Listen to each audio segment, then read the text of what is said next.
प्रयागराज में आस्था का संगम महाकुंभ आयोजन हो रहा है और दिव्य और भव्य आयोजन है, जिसमें आस्था की अगर बात करें तो 1 करोड़ से ज़्यादा जो श्रद्धालु हैं वो आस्था की डुबकी लगा चुके हैं। उत्तर प्रदेश सरकार में कैबिनेट मंत्री सुनील शर्मा हमारे साथ मौजूद हैं। एक बहुत ही बेहद और भव्य ये कार्यक्रम हो रहा है। मुझे लगता है कि आपकी सरकार के निर्देशन में हो रहा है। किस तरीके से देखते हैं आप लोग इसको?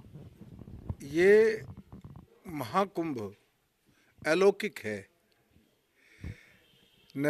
मैं ये कह सकता हूँ कि भूतकाल में इतना बड़ा आयोजन अभी तक नहीं हुआ है।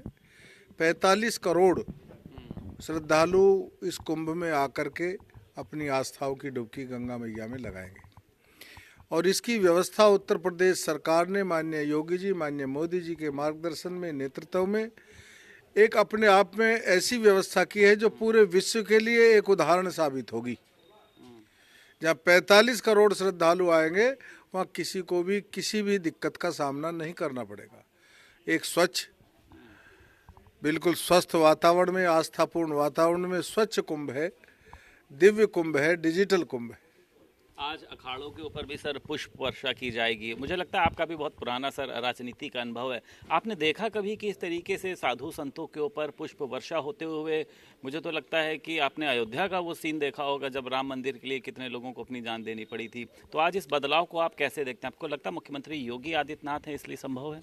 मैं उस दृश्य का साक्षी हूँ जो 1990 में समाजवादी पार्टी के शासन में कार सेवकों की निहत्थे कीर्तन करते हुए कार सेवकों की नरसंस हत्या करके सरयू का जल लाल कर दिया गया था।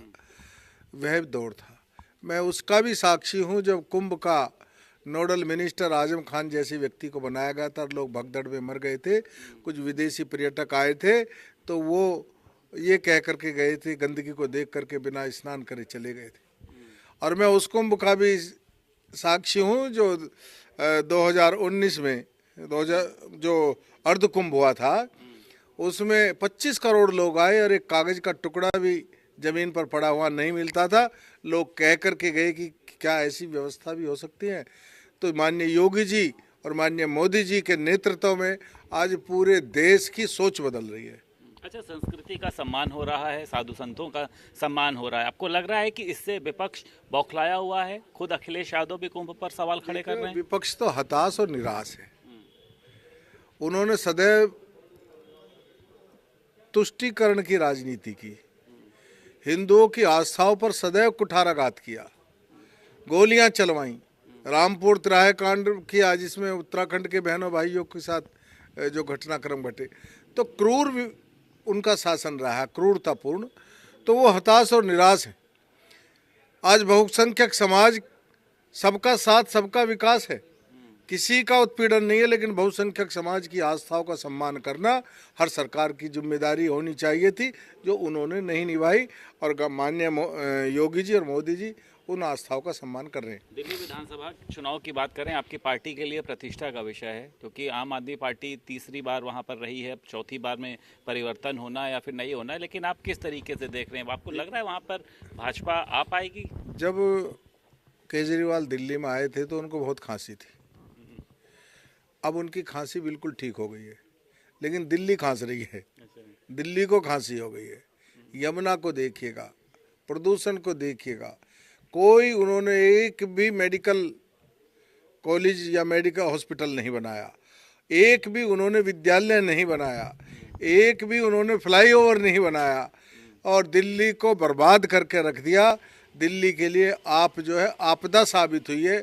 अब दिल्ली के लोग इस आपदा को भगाना चाहते हैं दिल्ली से, और मुझको पूरा विश्वास है कि भारतीय जनता पार्टी में सरकार बनाएगी। एक आखिरी सवाल सर, एक उत्तर प्रदेश में भी एक सीट पर चुनाव हो रहा है, मिल्कीपुर।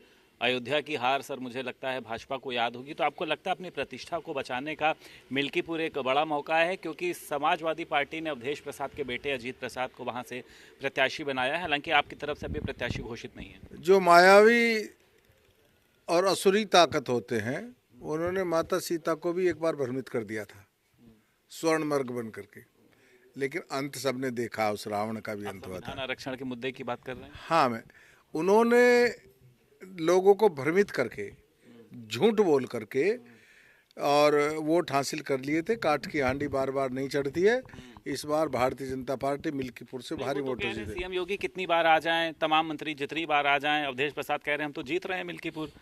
अब ये तो चुनाव परिणाम बताएंगे, लेकिन मैं कह रहा हूँ कि जैसे हमने 7 सीटें जीती है ना, क्यों हार रही है सपा वहाँ? कुंदरकी भी जीती है, कुंदरकी क्यों हारे हैं वो? हम कुंदरकी नहीं जीते क्या?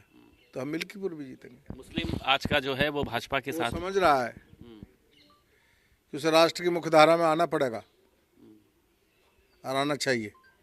बहुत शुक्रिया बात करने के लिए। उत्तर प्रदेश सरकार में कैबिनेट मंत्री सुनील शर्मा हमारे साथ मौजूद थे। लखनऊ से वीडियो जर्नलिस्ट पंकज निगम के साथ संदीप खेर, भारत समाचार।